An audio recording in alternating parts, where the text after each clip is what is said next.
Actuel Media la jël baga bela jëlé ñi Mali kono ani Mali ko kan o bisimila aka jëm kan kene kan Actuel Mode. Actuel Mode ye jëm kan mi me présenter aw demso anobal mam so fe Aïssata Traoré. Jëm kan kono na amina ñefol chaman kaw ye mal mode ko kan. O hokum kono anga wele be semo mo mamin nga barabe teme mode sira fe. Voilà, ça va, c'est que j'aime quand il a son nom. Aba taper sur Facebook Actuel Media, sur YouTube Actuel Media, site Bamboulou, www.actuelmedia.net. Bimoram Mamboulou, allez acteur de mode, chorégraphe de danseur contemporain donc. Allez te rejoindre Kassim Dambili. Nekelit na j'aime quand il présente là, Nimbal Mamsore donc allez chroniquer. Bonsoir à tous, je suis Fatoumata Touboula, votre chroniqueuse mode. Merci à notre invité ici ce soir, Giga Dressing. Merci à tous les spectateurs qui nous suivent en ce moment sur Actuel Media. Merci beaucoup Fatmata. Si ça me t'a invité fait non, j'ai nous là. Bah. Aïe wili nana wili quand la mais adjaranye ko sebe. Merci adjaranye rekuju. Ok. Ne borasta nga doni foyo en frère baro ye ika e rebe sega musoro na faraga. Bon déjà netoro Jean Kassim Dambili. Je suis artiste, créateur de mode. Je suis danseur contemporain aussi et chorégraphe. Et j'ai étudié au Conservatoire des Arts et Métiers Multimédia Balafassi Kouyaté. Et puis j'ai travaillé. Je suis de Sikasso. Je suis de Sikasso. Et puis voilà, c'est ce que vous pouvez retenir déjà sur Jean. Mais par contre, Jean aussi a une marque, j'ai une marque de vêtements. Nous lancé depuis 2017. Donc, nous lancé et puis au market au Giga Dressing. Donc, Giga Dressing est marqué mes barakeni farafin tissu. Les barakeni farafin tissu et les barakeni mali tissu surtout. Et puis, depuis son lancement jusqu'à maintenant, voilà, Giga Dressing on est pas là. Et à Kachala fait barabaka parce que nous comptons inviter. En tout cas, merci beaucoup pour Actuel Media. C'est une belle initiative. Et puis, je ne peux que vous remercier en entier vraiment de m'inviter aujourd'hui. Inviter Giga Dressing plus moi. Merci, Kado. Ok, merci Jean. Et merci. Et comment vous avez fait le saut dans le mode de la mode? Moi, au fait, si je dois expliquer, parce que je pense que on a besoin que j'explique un peu. Oui. Déjà, moi, depuis très jeune, toutes les habits que je portais, c'était moi. J'ai même des grands sœurs, bon, c'était un grand n'importe quoi au début. Mais après, en 2002, je suis allé à Bourgny. J'ai commencé à étudier là-bas. Et là, à l'école, généralement, on était 3 chrétiens à l'école. Donc, du coup, s'il y avait des événements, on nous invitait. Ah, les chrétiens savent parler le français.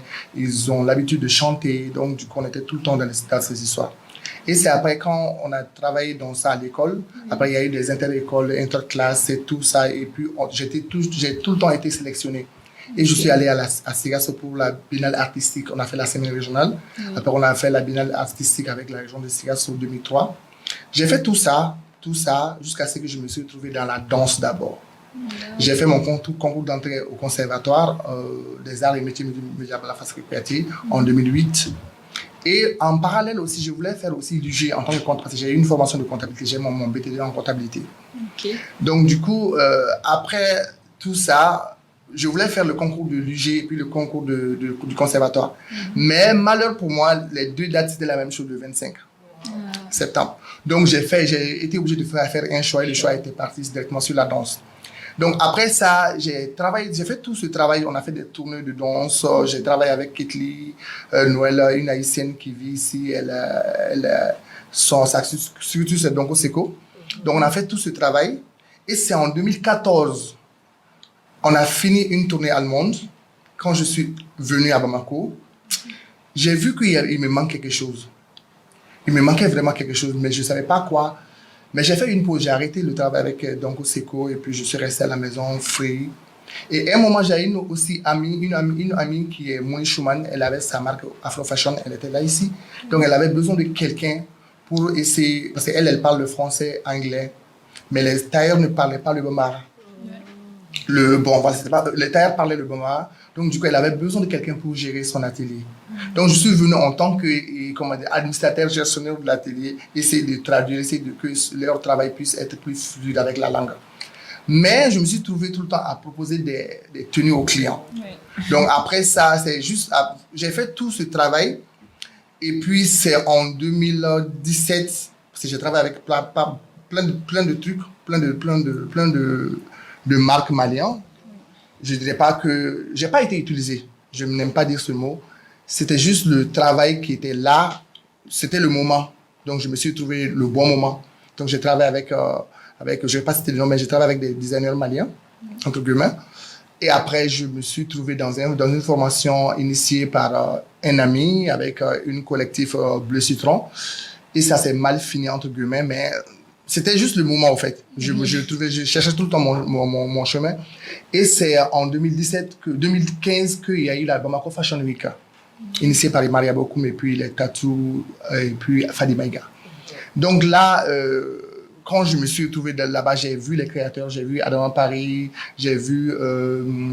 il y avait plein de créateurs, Barros, du Burkina Faso, de la Côte d'Ivoire. Donc j'ai vu tous ces créateurs et c'est là que j'ai commencé vraiment à avoir un penchant vers la mode. Mais même avec ça, je ne voulais pas me lancer. C'est en 2017 que je suis allé à la Dakar Fashion Week, après une grande rupture avec une maison de couture avec qui je travaillais. On a fait une grande rupture, donc je suis allé à la Dakar Fashion Week en tant que bénévole. J'ai payé mon billet. J'ai pris l'hôtel, la nuit, ça faisait 22 500. J'ai fait 15 jours là-bas, travailler avec Adama Paris en tant que bénévole. Sans être payé, je dis payé argent. Parce que pourquoi je précise ça? Parce que les jeunes d'aujourd'hui, les gens parlent que de l'argent, alors que ce n'est pas l'argent en fait. C'est l'argent, ce que... Ne m'en soupe, mais comment le faire, ko wari mako de en fait. Ani war mu be bolo sana maroti drone na fatala. En même temps, après ça que moi j'ai envie d'acheter peut-être ça, il me fait un micro ça. Micro peut-être c'est un truc de 50 000. Il me fait un ça. Mais on commence à avoir ça faire de nga. Nga war ça 40 000 là. Et dans la droite et micro de nema et c'est n'a pas 40 000 na tourner. Donc wari ma coulé. Donc c'est ce que je veux vraiment dire aux jeunes. Donc ni au war beke après ma war soro. Mais ni femba soro do parce que Adama Paris elle m'a donné son numéro. Et c'est là aussi que j'ai vu un autre jeune designer sénégalais, Boubacar Mohamed Fadel Ndiaye. Lui aussi il fait son événement Young Fashion Night.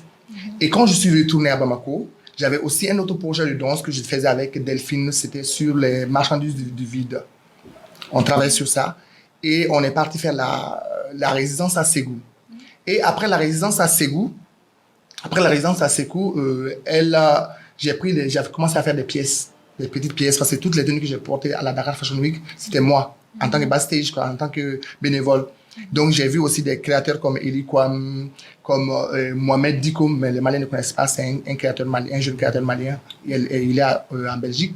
Mohamed Diko, il y avait Tina Lebondi. Tous ces gens ont voulu que je me lance. Qui fait ça? Je dis, c'est Mohamed. Lance-toi. Qui fait ça? C'est lance-toi. Et c'est dans ces lance-toi que je me suis vraiment... Quand je suis venu, j'ai demandé à un ami il m'a fait un logo. Et je me suis lancé. Mais j'étais vraiment discret, quoi. Je ne voulais vraiment pas sortir vraiment. Et c'est après que Mohamed m'a invité à son événement.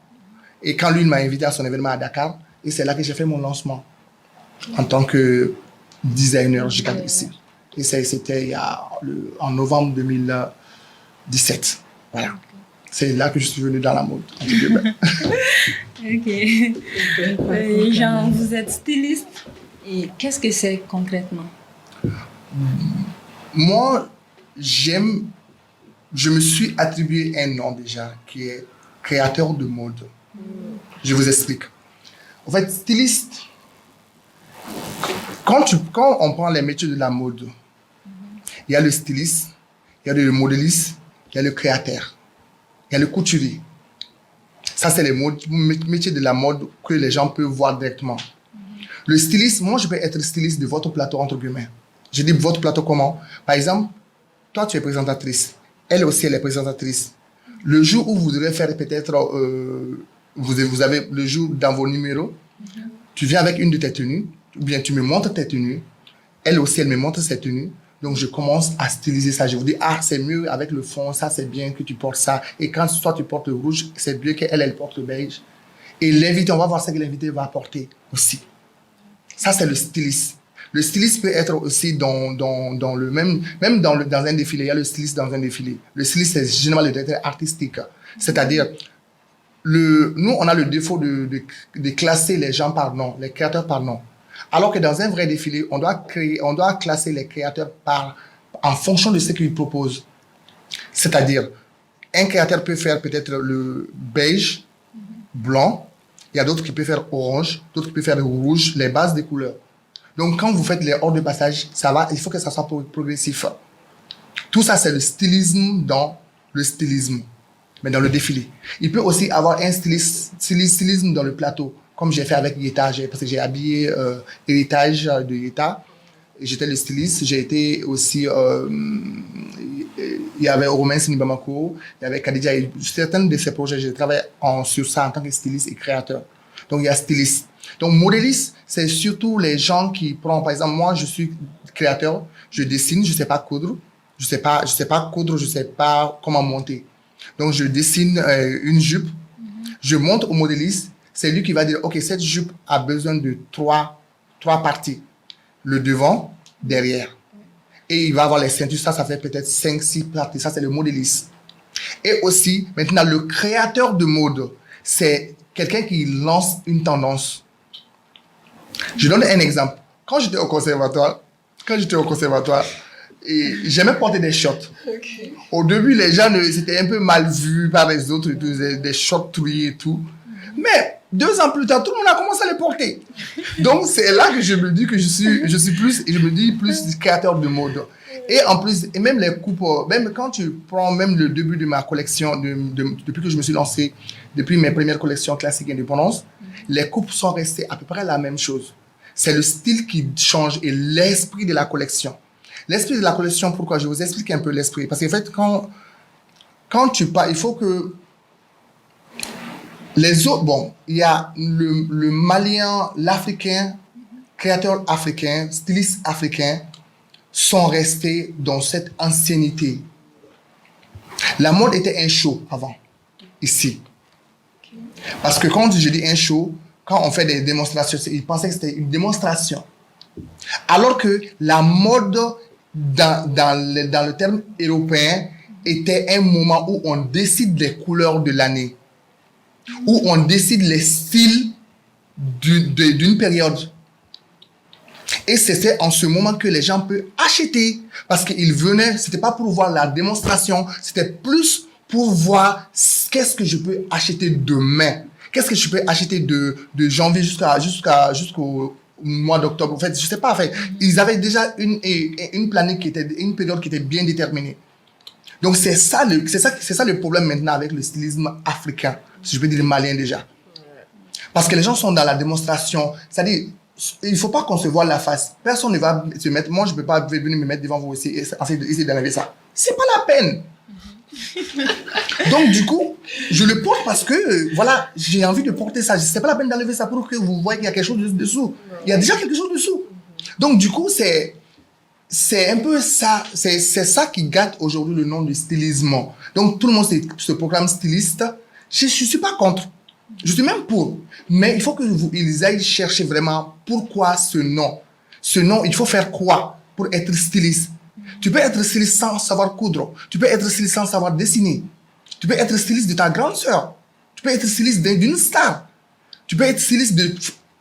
Le stylisme, c'est pas que dans le domaine de défiler ou créer. Mais le créateur de mode, par contre, lui, il doit penser à lancer des tendances.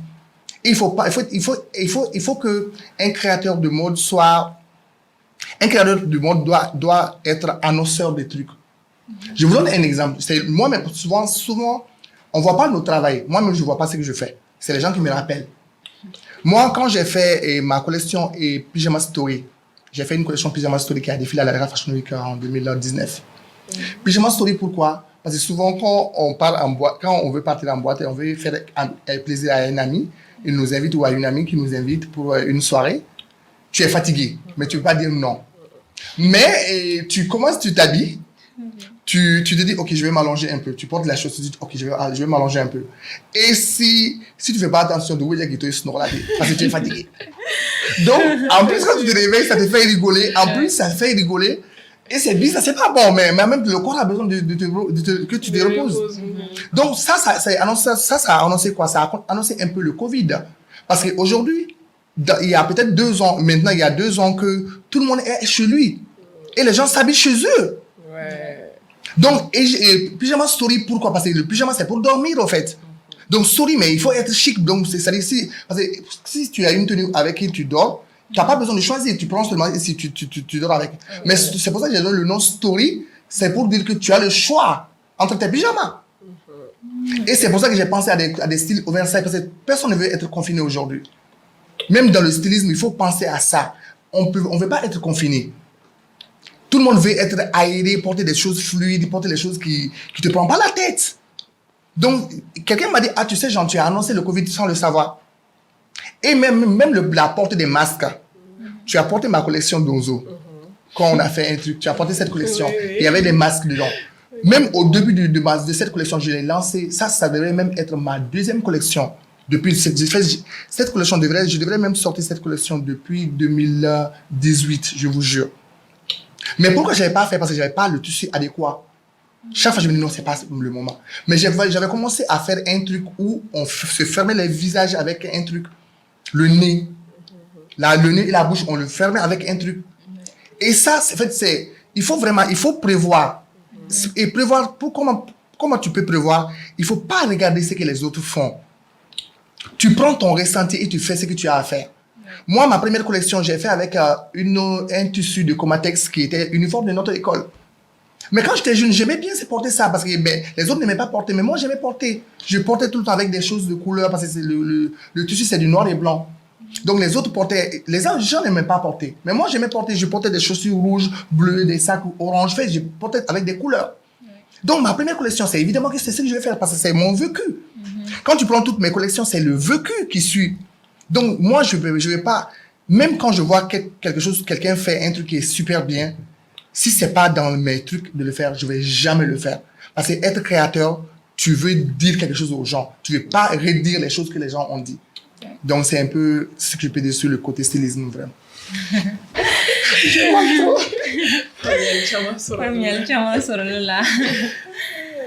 Bon, sisan nɔ parce que baara bɛɛ la gɛlɛya b'a la. Ok. Baara bɛɛ daminɛ gɛlɛya b'a la. E yɛrɛ ye gɛlɛya jumɛnw sɔrɔ i ka baara in daminɛ na ka na se fo bi ma? Ok. Minnu b'i kɔnɔ quoi halisa. Ok. Bon, en réalité, moi, je ne peux pas dire que j'ai eu des difficultés. C'était juste des faits. Tu sais, mais quelle fois, souvent, mon dit mon senior parce qu'on fait un tas de guerres. Et notre éducation malienne nous montre aussi que fin manakila, il mouilla quand il doit faire ses noms. Mais il mouilla quand il m'a fatigué, peut-être qu'il y a là. Déjà. Donc ça, c'est déjà une vie qui... Ça, moi, j'ai déjà intégré ça dans ma vie. Et en plus, toutes les difficultés que j'ai eues à faire, je ne veux même pas dire des difficultés, toutes les obstacles que j'ai eu à franchir, ça m'a rendu fort. Parce que là où nous sommes, Djibouti Mokoshila entre guillemets en fait. Djibouti banal entre guillemets. Et quand tu fais un truc, et quand tu veux être entrepreneur, quand tu veux lancer un truc, tu le lances au fait. Moi, je peux dire, erreur dans mon travail, je peux dire ça, c'est des erreurs. Et c'est des erreurs, pourquoi? Parce que j'ai voulu porter le projet des autres avant de penser à moi, entre guillemets. Parce qu'à la base, moi, je voulais pas, j'avais toujours des idées de faire des looks et tout, mais moi, j'étais juste du genre à, je voulais tout le temps danser, rester dans la danse. Donc, j'étais dans l'optique de, par exemple, si toi, tu as un projet de mode, je te dis, tu sais, tu peux faire ça et ça et ça et ça. Je te donne des idées. Et si tu me dis, comment le faire, je laisse mon travail Bon, Kitlia, la pharmacie que je faisais souvent. Bon, elle veut dire ça, alors elle ne va pas entendre. C'est mon ancienne patronne, Kitli Noël. Tu sais, faut la main, faut voir la pour aider les autres, parce qu'elle, elle me payait par mois. Mais ne me galon tigé, quand ta cathéter ni, quand don tigé là, pour ne pas que ta barre à l'effet, quand ta aide sur le bar là, mon boulot. Et pourtant la personne me donne 1 euro. Donc, tous ces trucs-là, ça m'a rendu fort parce que en fait, c'est en aidant les autres que tu peux trouver ton chemin. Mais donc, au bec là, quoi. Et c'est pas des difficultés. Mais, difficulté mener boulot bi dans JK Dressing, pas pour ma personne, parce que moi, ma personne, ce n'est rien. Je n'ai rien fait en fait. Moi, je suis quelqu'un pour ma mère peut-être, pour ma grande sœur, pour mes parents, pour mes amis. Mais pour moi-même, je suis personne. C'est JK Dressing qui est quelque chose aujourd'hui. Et JK Dressing, pourquoi? La difficulté de JK Dressing, ça concerne ma caméra bien flou. C'est ici, non? Ça concerne vraiment les jeunes maliens. Vous savez? Et dans tout domaine, il faut chercher à connaître d'abord qu'est-ce que je veux exactement. Et dans qu'est-ce que tu veux exactement, comment tu peux amener ça. Tu dois trouver les moyens. Et moi, les problèmes de JK Dressing aujourd'hui, c'est un tailleur, un bon tailleur malien. Depuis que j'ai commencé en 2017, j'étais tout seul. Je ne sais pas coudre. Je ne savais pas coudre. J'ai appris tout seul à coudre. Mais quand j'ai commencé à aller vers ça, je suis allé au centre Marie-Générale, j'ai fait peut-être j'ai pris 3 mois de formation accélérée. Mais j'ai fait juste 2 mois, je n'ai pas fait le reste. Parce que j'ai compris ce que j'ai envie d'apprendre. Si mon professeur voit ça, il va peut-être témoigner. Parce que quand le jour il a voulu me montrer comment monter une machine et tout, j'ai dit non, moi j'ai pas besoin de me voir la machine.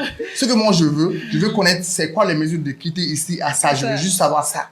Le reste là, non. La machine, si j'ai ma machine se gâte, je cherche quelqu'un qui va le faire. Chacun a son travail. Donc du coup, les jeunes, moi je veux vraiment que les gens s'y intéressent à ce métier de la mode vraiment. Métier de la mode parce que, wallah, je vous dis, waribe mode là. Mode est en réalité, au fait. Parce que même si tu es un fou, tu as besoin d'une habit pour faire, tu as besoin de te vêtir, en fait, tu as besoin de. Il m'a fait la belle. Il m'a fait la belle quand il m'a fait fina. Les tenues qu'on achète, dans les friperies, même dans les friperies, les arts qu'on achète, il y a des créateurs qui s'assoient, il y a tout un groupe de personnes, où le musique a décidé. C'est pas non, on va être dans en fait, on voit que c'est juste ça. Alors que pour le mimi, eux, ils travaillent avec le coton. Et de là, avec le coton, c'est tout ça, ça quitte ici, en fait. Ou là, les wax et tout. Ou dit, le coton 100%. Mais wax, t'as fait, ou dit, t'as fait un wax, et on achète, on est content. Mais Nico, quand tu dis à un malin d'acheter un pain tissé, la première des choses à avoir, bon. Mais, cherchez un moyen pour que vous fassiez au bon banque. C'est à vous de chercher ça, c'est pas les blancs qui vont chercher ça. Eux, ils ont cherché ça, donc ça les aide à aller de l'avant. C'est pour ça que vous le voir sur un cas.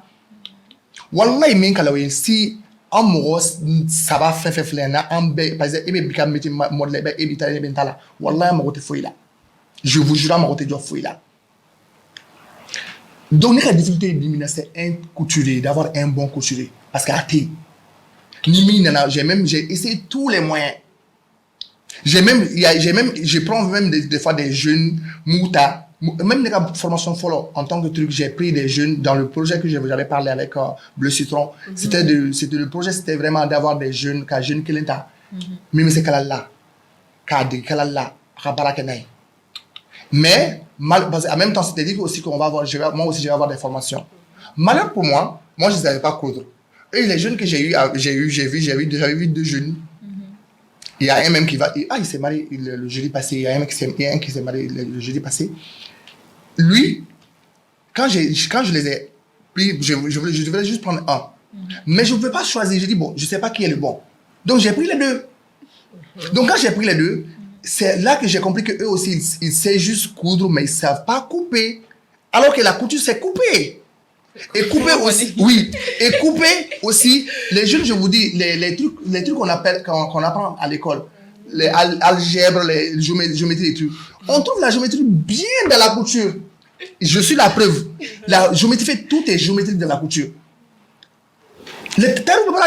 Tout est géométrique dans la couture. Donc, toutes les notions de géométrie que j'ai eu à faire,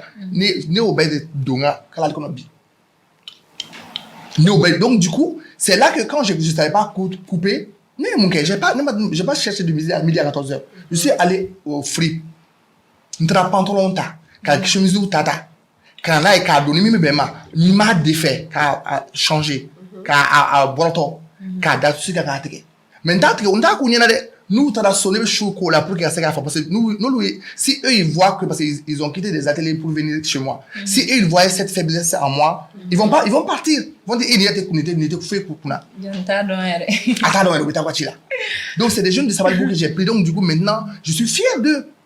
Il y a un qui travaille, il a de l'argent, en fait, il prend sa famille à sa charge et tout. Donc, imaginez, si tout le monde essaye de trouver,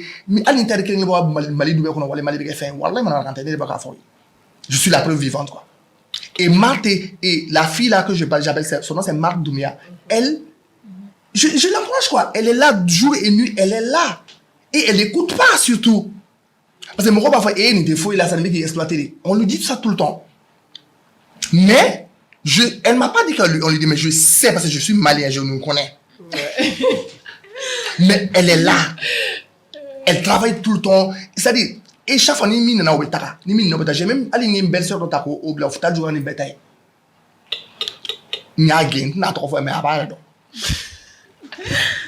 Donc, c'est la femme, quoi. Donc, tout ça pour vous dire les difficultés, et cette difficulté, mais c'est même pas pour moi, hein. C'est pour toute la nation, c'est pour tout le Mali, c'est pour toute l'Afrique, en fait. Ça, c'est un problème de terre. Mali, créateur terre ou atelier de couture de Romulo, ou mes créateurs ou mes couture au Sénégal, Burkina, ni Fonakana. Mais alors, le fan, donc, comment on va faire? Ani politique, ani warte, ani fouette. Et pourtant, un métier c'est à vie. Ni métier qui a déjà quoi. Métier c'est à vie. Donc, on a des difficultés, Bibina. Si je dois parler de difficultés, c'est ça, la difficulté d'avoir un main-d'œuvre. Vraiment. Moi, je suis familial chama sur la parce que da sera fait chama ma. Ay conseil chama ere bora aga kuma konnana. Si ça me sera dit en chroniqueuse ma Fatmata. Semaine qu'on a la antaranga invité fino. Un reportage qu'on ke alika atelier kan barake yoro, donc suivez avec nous. Bienvenue à tous sur votre chaîne Actuel Média. Je suis Fatoumata Togola, votre chroniqueuse mode. Invité chez un grand acteur styliste Jean-Kassim Dembélé, connu un peu partout en Afrique et ici au Mali. Aujourd'hui, nous allons découvrir ensemble ses créations et ses œuvres. Suivez-moi.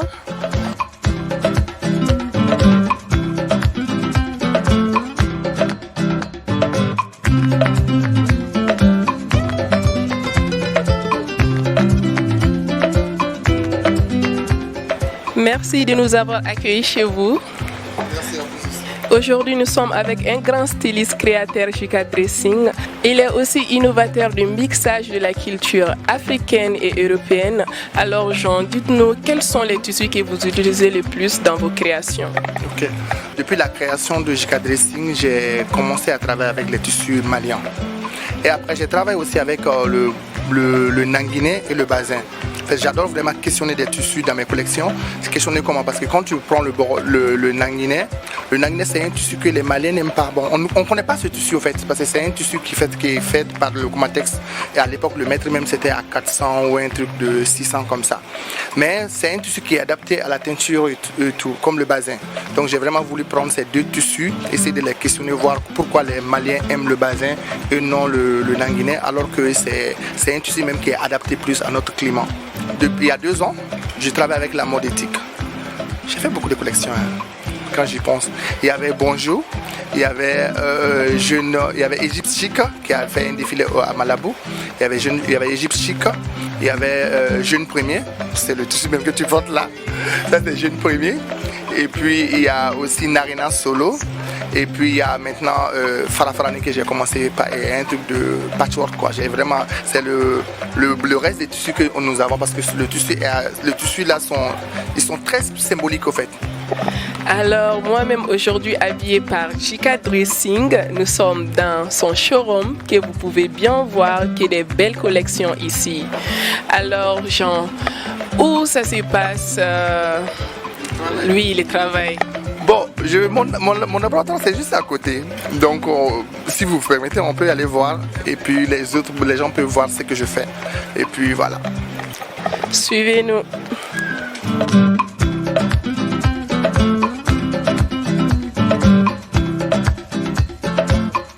Nous voilà dans le laboratoire de Chica Dressing. Alors Jean, qu'est-ce qu'on a sous la main ici aujourd'hui? Bon, déjà c'est ici que tout se passe, vraiment. Et ça c'est ma table à découper, à couper les choses et tout, les tissus, tout est là, la musique bien sûr, l'eau, les fers, tout est là en fait. Donc c'est ici que je travaille. Et il y a aussi à côté, il y a aussi les tailleurs. Puis j'ai fait des trucs avec des clients. Mais c'est pour ça que si vous avez vu, il y a aussi les tissus wax. C'est pas trop mon truc, mais je ne dirais pas non à la clientèle aussi. Parce que souvent, les gens ne connaissent pas ces tissus. Par exemple, quand tu prends le Borolan, souvent les gens parlent que le Borolan est lourd. Souvent, ça c'est un Borolan, c'est ce que tu portes. Vous-même, toi-même, tu portes, tu vois que c'est agréable. Voilà. Les gens pensent que le Borolan est lourd, donc c'est pour ça que souvent ils viennent avec le wax pour qu'on fasse un couille avec le wax. Mais je ne dirais pas non, mais je les accepte. Et quand ils viennent, j'essaye de les mettre en tête. Voilà, il y a ce tissu qui est vraiment le coton malien. On fait aussi le coton bio, il y a tout ça. On fait le coton bio, on fait tout ce qui est vraiment le coton et j'essaye vraiment de les guider vers ça. Jean, est-ce que vous avez des jeunes, vous encadrez des jeunes chez vous ici, dans la couture?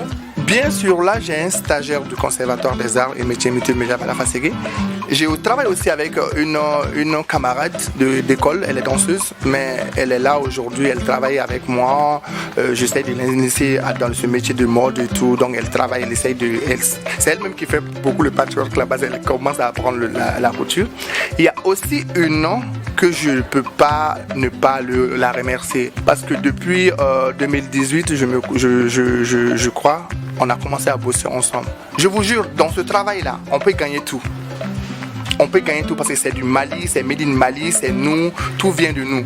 Mais ça demande beaucoup de patience. Et cette jeune fille, elle est là, elle travaille et je crie sur elle. En fait, elle fait tout quoi. Donc il faut que les jeunes s'y intéressent à ce travail qui est vraiment le métier de mode, la couture.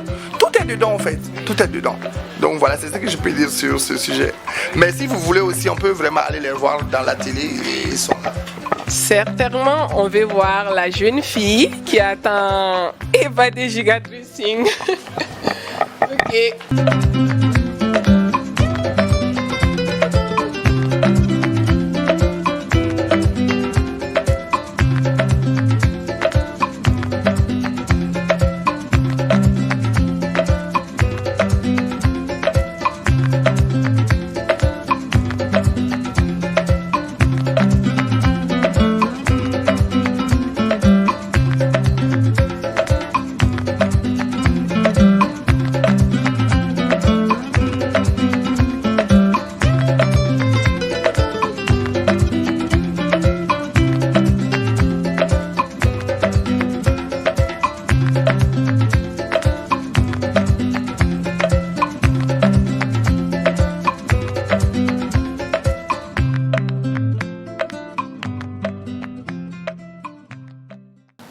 Renine be boraka anga artisiga barake tawi ayre ada dum chamana ko lunya fanyana 600 jan ningal do mini boulot kalasima.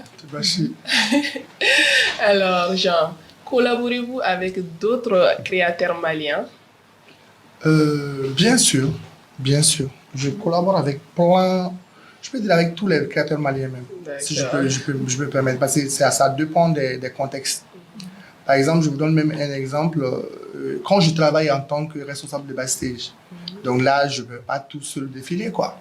Donc là, je suis obligé de faire appel aux d'autres créateurs maliens et à tous les créateurs. Tout le monde est bienvenu. Et j'ai même aussi fait un truc aussi que je suis trop fier maintenant quand j'y pense. J'ai travaillé avec Neni et Oulou Kerengabarake. Et j'étais trop fier tout récemment quand j'étais invité là pour une soirée, juste aller être membre de jury. Il y avait Maria qui était invitée, mais elle avait des empêchements. Donc elle m'a dit, genre, si tu peux venir et tout. Donc la dame, elle m'a appelé. Bon, j'étais très occupé, mais je dis, bon, c'est pas grave, viens, tu vas découvrir des gens jeunes, tu vas découvrir des nouveaux visages mannequins et tout. Donc, quand je suis allé, je suis tombé sur ces jeunes tailleurs, ces vieux jeunes tailleurs, c'est eux qui ont organisé tout, en fait. Après leur association, ils ont approché d'autres associations. Donc, ils se sont mis ensemble, ils ont fait un grand défilé. C'était vraiment bien. Donc, du coup, je travaille avec tous les créateurs, tous les stylistes maliens. Mais plus particulièrement, je travaille beaucoup avec Maria Bokoum et puis Mida Style. Pourquoi?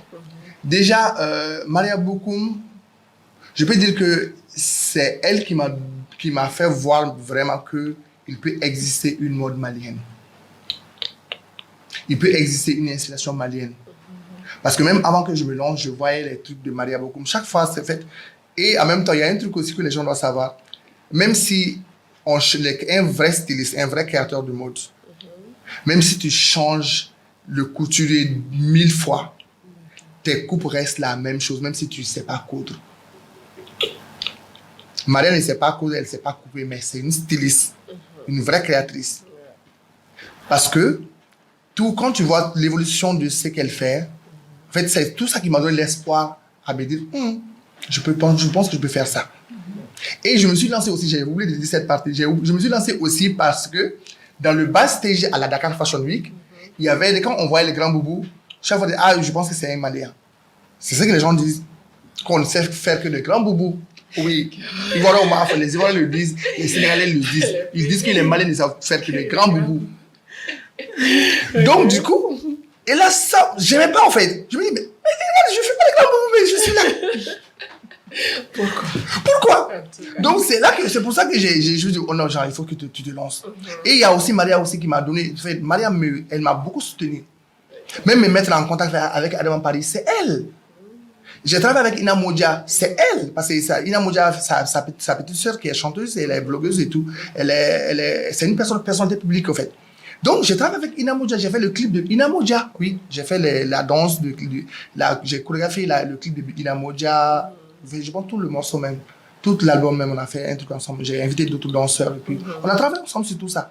Et c'est dans ce élan que, il n'y a pas très longtemps, j'ai intégré un autre projet qui est la mode éthique. Donc quand cette dame m'a approché, Aram Sidibé, quand elle m'a approché, bon, c'était via d'un autre ami, un client, Espat qui m'a, en fait, c'était vraiment de bouche à oreille que cette dame, elle est venue chez moi, on a parlé, elle dit, si toi tu es designer, je vais voir ce que tu fais. Donc elle a commencé à m'envoyer les tissus de la mode éthique. Chaque fois que je vois un tissu, je dis, waouh. Donc du coup, les tissus étaient magnifiques. Donc j'ai fait une proposition de collection et tout. Donc du coup, c'est dans ce élan que, et quand je l'ai, avec Maria Bokoum, je l'ai montré vraiment tout ça. J'ai dit, bon, voilà, peut-être tu connais pas, ou bien peut-être tu vois pas, mais il y a Maria Bokoum, il y a ça. Oui. Mais Mida était déjà dans le projet en tant que jeune designer. Et moi, j'étais là, j'ai intégré le projet en tant que le mentor de Mida. Et Maria est notre mentor, la maman. Donc, du coup, c'est pour ça que on est dans cet élan de la mode éthique. Et la mode éthique, c'est quoi? La mode éthique, on appelle c'est ethical fashion. Ethical Fashion Initiative, c'est un projet qui est lancé par l'Union européenne et c'est vraiment pour valoriser toute cette chaîne de valorisation de coton. Bon, la filature, c'est pas fait ici, c'est au Burkina, mais après le tissage, la teinture, mise en valeur de la décoration, et nous sommes devenus la chaîne finale qui est le design. Et avec Maria, on a mis en place une coopérative qu'on a fait nommer de la bioéthique. Nous sommes 3 créateurs dedans. Donc, du coup, on évolue dans ce sens, au fait. Donc, c'est pour ça que franchement, je travaille beaucoup avec Maria. Même sur mes collections, chaque fois que je fais une collection, avant même que les autres le voient, je prends toute ma valise, comme si je voyage. Je dis, Maria, viens. Et je commence à porter. Elle regarde, elle me dit, ça c'est bon, ça c'est pas bon. Donc, on se donne des idées. Elle me donne des idées, je lui donne des idées. Okay. Donc, je travaille vraiment avec des créateurs. D'accord. Merci, Jean, pour la réponse. Alors, on a vu que Jika Dressing a fait pas mal de défilés ici au Mali. Maintenant, est-ce que Jika Dressing a des exploits à l'international? Bon, je peux dire oui. Parce que déjà, même par rapport à la clientèle, Parce que la plupart de mes clients sont des expats. J'ai dit ça dans la vidéo, je pense que les gens ont vu. Donc, la plupart de mes clients, c'est plus eux. Je dis eux comment? Parce que eux, c'est des gens qui voyagent, ils ne restent pas. Donc, chaque fois, mais il y a même aujourd'hui, il y a une bon, je les appelle mes amis, c'est des clientes, mais c'est des amis. Parce que quand elles viennent, on peut faire des heures à causer. Donc, du coup, quand elles viennent, après, quand elles doivent retourner, elles amènent quelque chose à leur maman, à leur tante et tout. Donc, il y a tout ça qui fait que Giga Dressing est vu en international. Mais il y a aussi un autre truc qui a fait que Giga Dressing est vraiment vu en international. En 2018, j'ai eu une collaboration avec une marque française, Daniel Echter. Ils sont vraiment spécialisés dans les trucs costumes. C'est une marque très snob à la française. Mais ils se sont lancés dans le tissu et wax et puis bazin. Tout ça pour dire aux Maliens que les gens nous voient. Et ils viennent faire les choses que nous aimons, alors que ce n'est pas nous. Je ne suis pas contre eux, hein. C'est même bien parce qu'ils ont invité les créateurs, ils ont invité tous les créateurs de l'Afrique. Et j'étais vraiment allé dans le ton en tant que créateur malien. Et ma collection que j'ai fait appeler Ligne de Wax, ça a vraiment eu un grand succès. Franchement, tout le monde a adoré. Adama Paris, tout le monde a adoré. Et après, ils ont même fait un lancement ici à Bamako. C'est fait à l'Hôtel de l'Amitié. Donc, du coup, j'ai eu ce test-là à l'international. Aussi, j'ai défilé aussi à Malabo, lors du CITA. On a défilé à Malabo avec Maria Bokoum, bien sûr. Donc, ça aussi, les gens ont adoré. J'ai défilé aussi au Burkina Faso. Non, pas au Burkina d'abord. Oui, les Burkina, vous ne m'avez pas encore invité. Hein. Pas au Burkina. Mais surtout à Abidjan. Oui, j'ai défilé à Abidjan avec Kifak. J'ai défilé beaucoup aussi avec Adama Paris.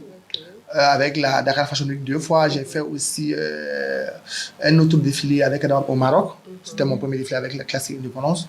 Donc, du coup, je peux dire, franchement, Giga Dressing sur ce coup, je pense que ça commence à prendre vraiment forme. Ok. Vraiment. Ok, Jean. Une autre question. Oui. Alors, vos top 3 des créateurs maliens. Oui. Bon, déjà, en fait, quand je vais peut-être répondre, parce que la créativité, c'est une question de goût aussi. Et ce n'est pas une vérité absolue, je suis rien, je suis juste Jean-Kassim Dambélé. Mais quand tu me dis de donner les top 3, je peux peut-être dire les gens, parce que je ne vais pas parler en tant que Giga Dressing maintenant, parce que si Giga Dressing doit parler des créateurs, ça va être des rivales entre eux-mêmes. Donc maintenant, moi personnellement, Jean, si je dois m'habiller dans les pièces des créateurs maliens, ça va être vraiment que Maria Bokoum. Wow. Et puis, pour Mida. Aujourd'hui, je donne même un exemple. Aujourd'hui, je suis allé à son atelier, j'ai piqué un truc chez elle. J'ai dit, bon, Maria, je prends ça. Je l'ai appelé, elle me dit, oui, tu peux le prendre. Donc, du coup, il y a Maria Bokoum, il y a aussi Iparila. J'aime bien ce qu'elle fait. Et c'est Ibrahim. J'aime beaucoup ce qu'il fait. Et puis, il y a aussi mon bébé Mida, le jeune designer qui est à Caille. Lui aussi, il commence vraiment à aller. Ça commence vraiment. Donc, lui, je peux vraiment m'offrir les tenues franchement. Mais c'est pas... Si je dois parler en tant que Giga Dressing, je vais dire moi-même. Mais là, si je parle en tant que Jean-Kassim, je me vois peut-être dans la tenue de Maria, je me vois dans la tenue de Aïssata Ibrahima et dans la tenue de Mida aussi.